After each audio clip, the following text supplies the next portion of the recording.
Hier, c'était le premier-né, fête du travail. Ce matin, le message sera donc d'actualité puisque nous poursuivons notre étude sur l'éthique chrétienne et nous avons abordé le problème du travail.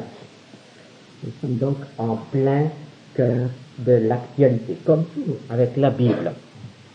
Nous avons parlé du travail qui est une nécessité. Nous avons parlé de la rémunération du travail et du droit au travail. Et ce matin, nous allons poursuivre et nous allons réfléchir ensemble sur les problèmes tournant autour du choix d'une profession et la manière d'exercer ces professions. Autrefois, il y avait peu de possibilités de choisir une profession. À peu près automatiquement, le fils apprenait le métier de son père. Et cela pendant des générations. On était boulanger ou maçon de père en fils, sans aucun problème, sans réaliser quelque frustration que ce soit concernant la liberté. Il était tout à fait normal que le fils continue l'affaire ou le travail de son père. Nous voyons que pour Jésus, ce fut le cas. Le père adoptif de Jésus, Joseph, était charpentier. Jésus apprit le métier de charpentier. Il est connu dans la Bible, dans l'Évangile, sous le métier de charpentier. Jésus, le charpentier de Nazareth. De nos jours, les choses ont changé et on a pu mesurer le nombre de jeunes qui désirent apprendre le même métier que leur père.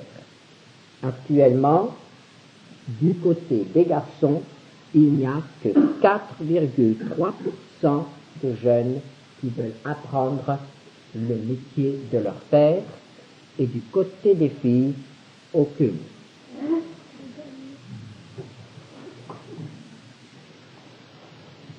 C'est d'ailleurs intéressant que sur un échantillon de plus de 100 filles interrogées, il n'y en a qu'une seule qui a pensé à devenir mère de famille. Nous avons donc aujourd'hui, disons, une très grande variété dans le choix d'une profession. Et il semble justement que cette très grande variété, cette liberté, soit à la source d'un très grand problème. Il y a beaucoup de jeunes qui sont profondément tourmentés par la question du choix d'une profession. Que choisir? Que faire plus tard? Je dirais qu'il y a quelques critères qui peuvent nous aider. Que nous soyons parents ou responsables de jeunesse, dans les conseils que nous allons donner, ou que nous soyons jeunes pour savoir ce qu'il faut choisir.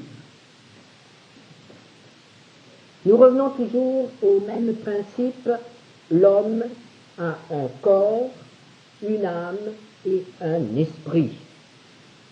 Il faut que nous tenions compte de tous les domaines de l'être humain pour arriver à un épanouissement de notre personne. Le choix d'une profession doit également tenir compte de cela. Et c'est une des choses qui est le plus souvent oubliée de nos jours, que ce soit au niveau des parents ou des enfants, mais la plupart du temps, le problème se situe au niveau des parents. Actuellement, en France, les parents ont plus ou moins tendance à pousser leurs enfants dans des professions libérales ou intellectuelles. On veut faire de nos enfants des cadres supérieurs. On veut qu'ils occupent des places de choix, d'élite dans la société. Mais il faut quand même réaliser qu'intellectuellement, très peu de jeunes, très peu de personnes peuvent arriver à ces situations-là. Il faut que nous tenions compte du niveau intellectuel de nos enfants. Ce fameux quotient intellectuel qui n'est pas une invention qui repose sur des réalités. Ainsi, quand on a un quotient intellectuel en dessous de 90, il y a guère de chance qu'on puisse apprendre autre chose, devenir plus tard autre chose que manœuvre ou ouvrier spécialisé. Pour les quotients intellectuels en dessous de 100, nous trouvons les métiers d'ouvriers. Et il faut avoir un quotient intellectuel supérieur à 120 pour être bachelier. Et pour l'enseignement supérieur, il faut un quotient intellectuel supérieur à 128. Il faut reconnaître qu'il y a des enfants qui n'ont qu'un quotient intellectuel de 80.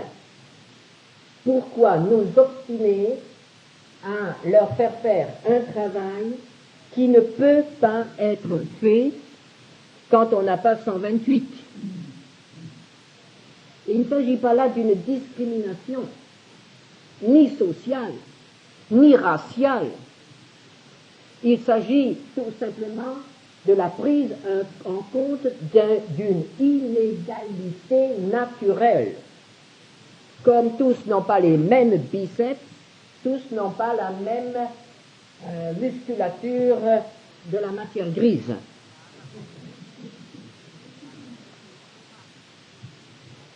Il faut tenir compte de ces choses.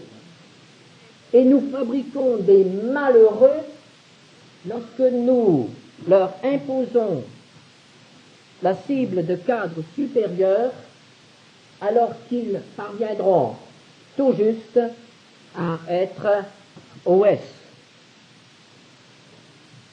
Mais il n'y a pas seulement les capacités intellectuelles, il y a aussi les autres aptitudes. Il faut tenir compte des aptitudes psychiques, la sensibilité, les goûts, le tempérament. Il y a des jeunes qui ont un quotient intellectuel pour choisir telle ou telle profession, mais qui n'ont pas la force psychique, qui ne peuvent pas supporter les conditions de travail dans cette profession. Intellectuellement, ça va très bien.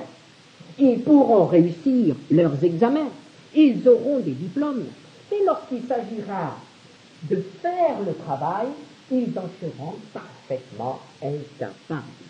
Et nous aurons alors des diplômés chômeurs, des gens absolument inadaptés, qui sont les plus difficiles à réintégrer quelque part. On peut être très intelligent et malgré tout être incapable d'exercer certaines professions, ou être tout à fait mal dans sa peau dans telle ou telle situation. Tous les gens ne sont pas faits pour passer leur vie dans un bureau devant un diagramme de statistiques ou devant un ordinateur. Tous les hommes ne sont pas faits non plus pour courir les chantiers. Il faut savoir connaître nos aptitudes et l'aptitude de nos enfants. Il y a aussi les aptitudes physiques. Il y a des jeunes qui n'aiment pas trop l'étude, qui n'aiment pas trop lire, mais qui ont des doigts en or. Et je pense à un jeune les parents voulaient absolument en faire un ingénieur. Mais lui aurait voulu être électricien. Aujourd'hui, il n'est ni l'un ni l'autre. Et il a passé par une crise terrible. Et je pense qu'il n'en est pas encore sorti. On s'est obstiné à vouloir lui imposer un niveau auquel il répugnait. Il aurait été heureux d'apprendre le métier d'électricien. Et je suis certain qu'il serait devenu patron électricien. Et il aurait très bien réussi. Mais voilà. Les parents, en imposant une carrière, ont détruit cet homme. Il faut tenir compte des aptitudes physiques. Et si certains ne sont pas faits pour les études, la plupart du temps, ce sont des actifs, ce sont des bricoleurs, ce sont des gens qui peuvent faire quelque chose de leur vie. Et ces gens-là valent de l'or.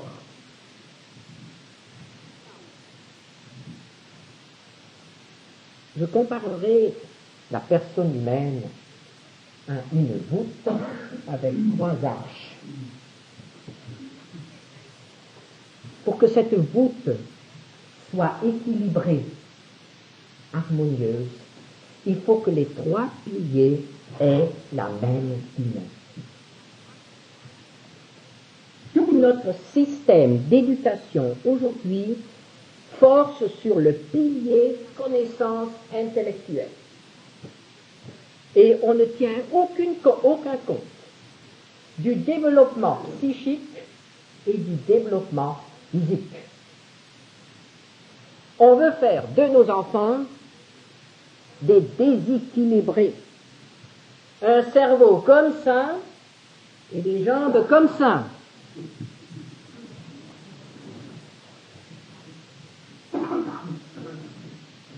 À l'époque où on avait des têtes comme ça et des jambes comme ça, ce n'était pas mieux. Ce qu'il faut, c'est de l'équilibre. Et que les 3 se développent ensemble de façon harmonieuse. Et il vaut mieux élever la voûte moins haut quand on voit que certains piliers ne suivent plus. Alors, mettons-nous d'accord pour que la tour s'arrête au 1er étage ou au 2e. Le Seigneur Jésus nous dit, si quelqu'un veut construire une tour, eh bien qu'il s'assied et qu'il calcule. Ne faisons pas de tous nos enfants des gratte-ciel. Il vaut mieux une bonne maison solide qu'un gratte-ciel qui va s'écrouler, se fissurer rapidement.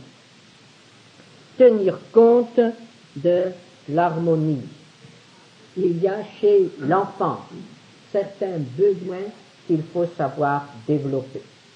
C'est ainsi que chez la plupart des enfants, il y a le besoin de protéger le petit, de protéger le faible, de venir en aide à celui qui a besoin d'aide. La grande vogue actuellement, c'est de devenir vétérinaire. Et c'est une expression de ce besoin de l'enfant de prendre soin du faible et du petit. Chez les garçons, c'est vétérinaire, chez les filles, c'est puéricultrice. Il faut donc tenir compte des aptitudes. Il faut aussi tenir compte de la situation économique. Et là, je pense que vous serez d'accord avec moi. Il se passe actuellement quelque chose dans nos universités, c'est que l'un des premiers cours qui est donné dans quelque matière que ce soit est de dire aux étudiants, messieurs, vous avez choisi une profession sans débouché. À quelque niveau que ce soit, dans quelque métier que ce soit. Et étonnez-vous après si nous avons ces jeunes qui manifestent dans la rue. On leur dit, vous étudiez, vous aurez des diplômes, et vous ne travaillerez pas. Il ne faut pas exagérer. Évidemment, s'il y a plus d'ingénieurs que de manœuvres, le chantier ne marchera pas. S'il y a plus de médecins que de malades, il faudra que les médecins se soignent entre eux. Il y a des voies qui sont bouchées, mais il ne faut pas exagérer. Une des tâches principales des parents, c'est de s'informer. Et non pas de s'informer en courant dans les bureaux d'orientation professionnelle, où de toute façon, on va vous orienter selon la mode. On a besoin de ceci actuellement, il y a pendant une génération, on va en fabriquer. Et on se inquiète absolument pas de savoir si on va avoir assez de travail pour ces gens-là, après. Il faut faire travailler un peu notre bon sens, réfléchir et regarder. Les hommes qui ont réussi dans leur vie professionnelle ont tous été des hommes qui ont su reconnaître le besoin, reconnaître un vide, un créneau. Ils ont su reconnaître quel était le métier ou la profession ou le service qui allait être important dans les années à venir. Et toutes les grandes fortunes se sont basées là-dessus. Ils ont trouvé le créneau. Et ce créneau peut être tout à fait petit. Ainsi. On me racontait aux Antilles, qui est un pays de grande pénurie au point de vue du travail, il y a une surpopulation catastrophique. Les Antilles françaises sont une des régions du monde où on a le plus d'enfants. Donc pas de travail, pas de débouchés. Et ce manque de travail était une plaie dans les milieux, dans l'église naissante en Guadeloupe. Un missionnaire a donné à un des chrétiens là-bas un conseil. Il lui a dit: fais donc une table dans la rue et mets des fers aux chaussures. Cet homme a suivi le conseil. Il a mis une petite table avec quelques clous et un fer à chaussures, et les gens qui passaient pouvaient se faire ferrer les chaussures. C'était tout de suite après la guerre. Cet homme a fait fortune. Il avait trouvé le créneau. Et si vous allez aujourd'hui à Pointe-à-Pitre, vous verrez les trottoirs pleins de petits ateliers où on fait les chaussures. Mais le premier, c'était un chrétien. Et avant que les autres s'aperçoivent, celui-là, il avait déjà fait ses affaires. Pour réussir, il faut être le premier. Il faut occuper la place. Un petit peu d'ingéniosité, beaucoup de prière et beaucoup d'humilité. Bien sûr, c'est pas glorieux de dire que notre profession, c'est de mettre un fer devant et un fer derrière. Ça a été une excellente occasion de témoignage pour cet homme. Et c'est ainsi que certains créneaux peuvent encore être utilisés aujourd'hui. Je ne vais pas vous dire toutes mes idées, mais réfléchissez. Il y a des créneaux. Et si on les attrape, si on y arrive, il y a suffisamment de quoi vivre sur Terre. Il y a toujours un travail que les autres ne veulent pas faire. C'est un des grands principes spirituels. Dans le domaine, dans l'Église, Jésus donnait ce conseil. Matthieu 23, verset 12. Quiconque s'élèvera sera abaissé, et quiconque s'abaissera sera élevé. Matthieu 20, verset 26 à 27. Il n'en sera pas de même au milieu de vous, mais quiconque veut être grand parmi vous, qu'il soit votre serviteur, et quiconque veut être le premier parmi vous, qu'il soit votre esclave, On se bouscule toujours pour les premières places, mais les dernières restent libres. Et c'est souvent en commençant par prendre la dernière place qu'on arrive à la première. Alors qu'en haut, on se bouscule. Et combien d'hommes sont arrivés à la première place parce qu'ils ont commencé avec une clé dans un atelier, parce qu'ils ont commencé à serrer des boulons, parce qu'ils ont commencé à farfouiller dans la graisse. Bien sûr, ça, on n'aime pas le faire. Il faut bien que quelqu'un le fasse. Et dans les prochaines années, ce seront les métiers que personne ne veut faire parce qu'on ne veut plus se salir, parce qu'on ne veut plus être mal à l'aise. Ce seront ces professions-là qui offriront les meilleures garanties de succès, parce que ces gens-là seront tellement rares qu'il faudra les payer aussi cher qu'un ingénieur, aussi cher qu'un médecin. Faites venir le plombier chez vous. Ça vous coûte plus cher qu'une consultation d'un spécialiste dans le domaine médical. Ce sont les places vides, ce qui est en bas. Prenez toujours ce qui est en bas si vous voulez avoir de la place. Évidemment, il est vrai que nous devons encourager nos jeunes à atteindre les premières places, à avoir un but. Il nous faut des cadres aussi dans l'Église. Un chrétien qui est dans une situation élevée peut nous aider, peut aider énormément à faire avancer l'œuvre de Dieu. Il faut des hommes d'affaires, il faut des industriels. Si nous avions de hauts fonctionnaires dans l'Assemblée, il y a certaines démarches administratives nous seraient facilitées. Nous vivons dans ce monde-là et il faut que chacun arrive à mettre au maximum le plus grand effort pour arriver le plus loin possible, à condition de ne pas être déséquilibré. Quel métier doit choisir le chrétien? Évidemment, un métier honnête.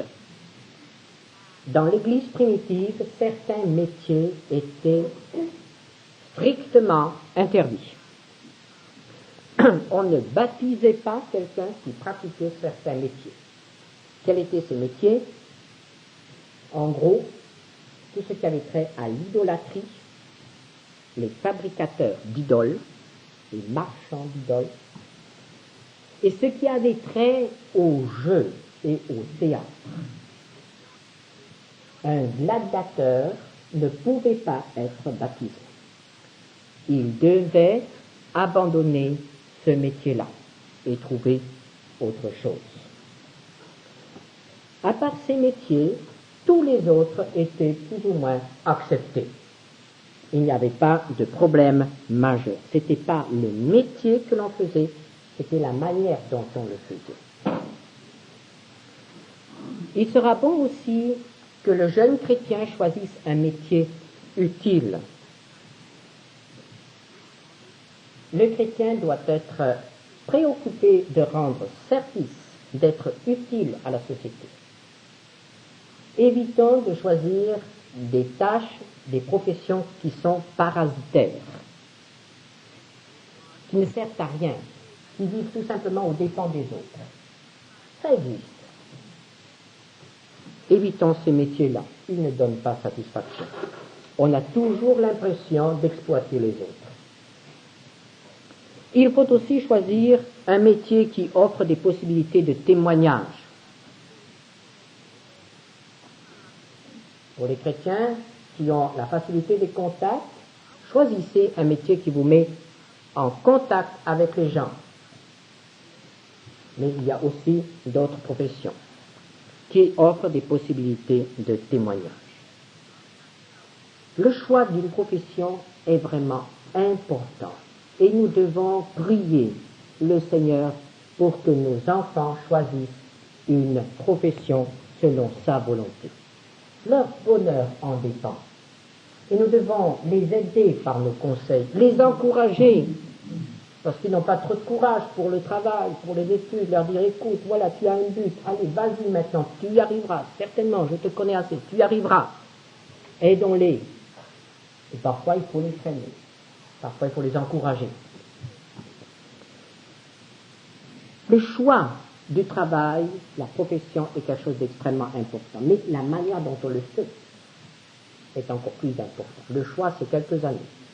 La manière de le faire, c'est toute la vie, pratiquement. L'Ecclésiaste nous dit dans Ecclésiaste 2, verset 10, « Mon cœur prenait plaisir à tout mon travail, et c'est la part qui m'en est revenue. » Un travail doit faire plaisir. Vous me direz, ça c'est plutôt bizarre. Un travail doit nous procurer des satisfactions. Sinon, c'est une véritable galère. Et nous n'allons quand même pas passer les meilleures années de notre vie sur une galère. Le travail doit nous procurer de la joie, du plaisir. Et pour cela, il doit être fait à la gloire de Dieu. Éphésiens 6, versets 5 à 8. Serviteurs, obéissez à vos maîtres, selon la chair, avec crainte et tremblement, dans la simplicité de votre cœur, comme à Christ. Non pas seulement sous leurs yeux, comme pour plaire aux hommes, mais comme des serviteurs de Christ, qui font de bon cœur la volonté de Dieu. Servez-les avec empressement, comme servant le Seigneur, et non des hommes, sachant que chacun, soit esclave, soit libre, recevra du Seigneur selon ce qu'il aura fait de bien. Il faut que nous insistions sur ce fait qu'il n'y a pas de séparation entre le saint et le profane dans la vie du chrétien. Il n'y a pas des heures que nous passons à faire des activités saintes et des heures que nous passons à faire des activités que nous qualifierons de profanes. Il faut que le moindre travail soit accompli d'une manière sainte. Il faut que notre Dieu soit glorifié par la manière dont nous accomplissons une tâche matérielle, manuelle, une tâche qui n'a peut-être absolument rien d'exaltant. Mais il faut que notre Dieu soit glorifié par la manière dont nous accomplissons ce travail. Notre vie professionnelle doit glorifier Dieu. Et cela est possible. Pensons à Joseph dans Genèse 39, versets 2 à 3. L'Éternel fut avec lui et la prospérité l'accompagna. Il habitait dans la maison de son maître, l'Égyptien. Son maître vit que l'Éternel était avec lui et que l'Éternel faisait prospérer entre ses mains tout ce qu'il entreprenait. Est-ce que votre employeur, votre professeur, votre instituteur pour les plus jeunes, voit que l'Éternel est avec vous dans la manière dont vous travaillez? Est-ce qu'on vous a déjà fait des remarques à ce sujet? Est-ce qu'on voit que l'Éternel est avec vous? C'est une question extrêmement importante. Et il ne faut pas que vous puissiez répondre « oui, je lui ai déjà dit ». Non. J'ai demandé « est-ce qu'il vous a posé la question sans que vous commenciez à parler ?» Parce que le témoignage verbal ne remplace pas le témoignage vécu. Est-ce que l'on voit que l'Éternel est avec vous dans la manière dont vous travaillez? Quel que soit votre travail, dans l'œuvre de Dieu ou dans un milieu professionnel. Est-ce qu'on vous pose des questions? Notre activité doit être animée par l'Esprit de Dieu et portée par la prière. Exode 31, versets 1 à 4. L'Éternel parla à Moïse et dit, « Sache que j'ai choisi Betsaléel, fils d'Uri, fils de Hur, de la tribu de Juda. Je l'ai rempli de l'Esprit de Dieu, de sagesse, d'intelligence et de savoir pour toutes sortes d'ouvrages. Je l'ai rendu capable de faire des inventions, de travailler l'or, l'argent et les reins. »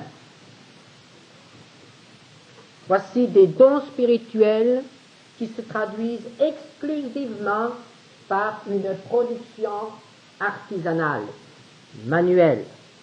Il est frappant que dans l'Église, quand il s'est agi de trouver des hommes qui servent aux tables, on a dit qu'il faut qu'ils soient remplis du Saint-Esprit. Servir aux tables exige aussi d'être rempli du Saint-Esprit. tout notre travail doit manifester que nous sommes remplis du Saint-Esprit. Et pour que notre travail le manifeste, il faut que notre travail soit bien fait. Le chrétien est un homme comme les autres. Il n'a pas plus de dons qu'un autre, de dons naturels qu'un autre. Mais il doit toujours être celui qui prend à cœur son travail.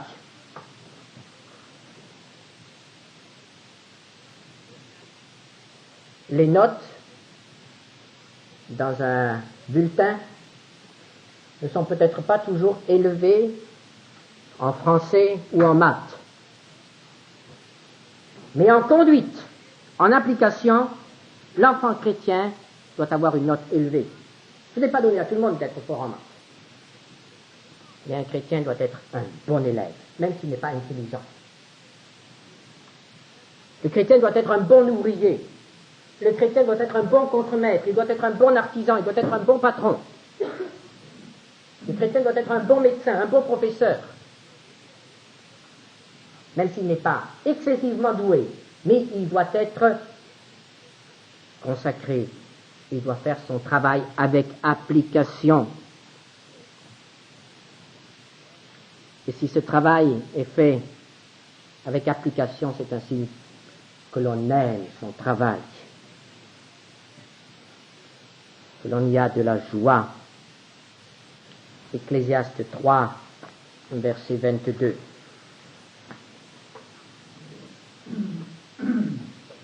J'ai vu qu'il n'y a rien de mieux pour l'homme que de se réjouir de ses œuvres.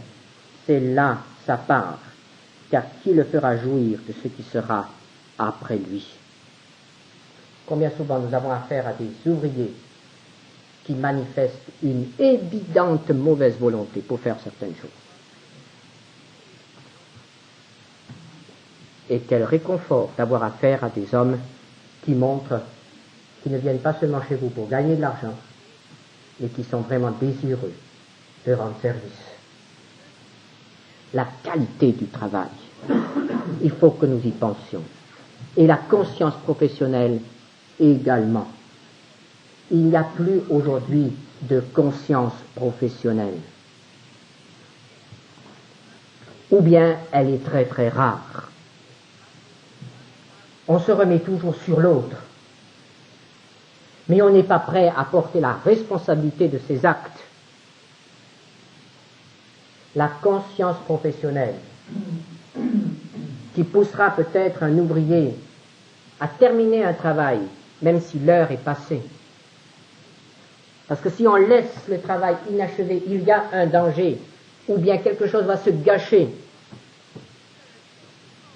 La conscience professionnelle exigera peut-être d'un médecin de faire une deuxième visite, ou de rester plus longtemps au chevet d'un malade, même si son tour de garde est terminé.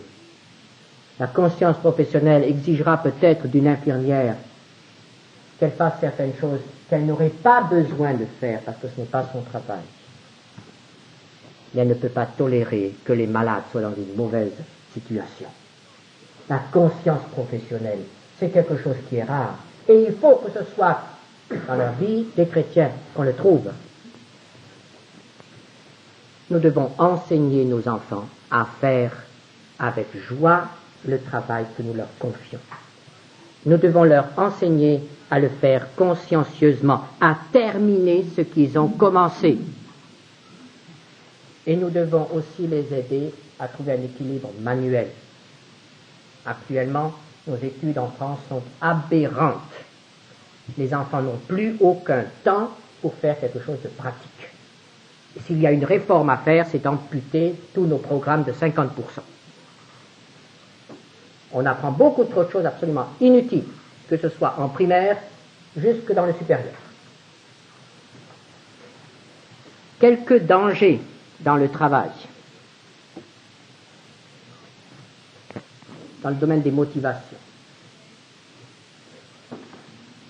Je parlais avec mon fils dernièrement et il m'a posé la question en parlant du métro.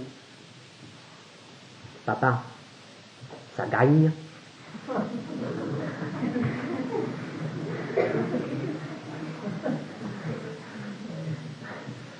c'est révélateur. C'est révélateur de ce qu'on dit dans nos écoles primaires, au niveau des enfants.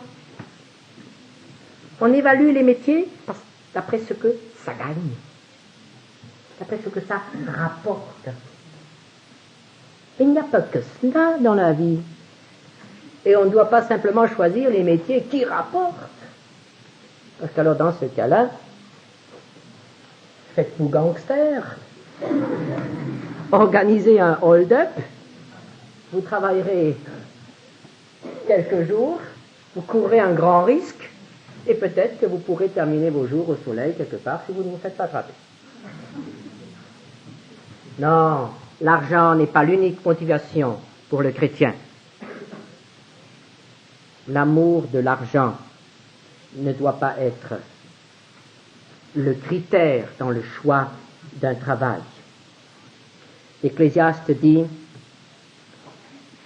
4, verset 4, « J'ai vu que tout travail et toute habileté dans le travail n'est que jalousie de l'homme à l'égard de son prochain. » On veut un métier qui rapporte pour être plus que l'autre, pour avoir plus d'argent que l'autre.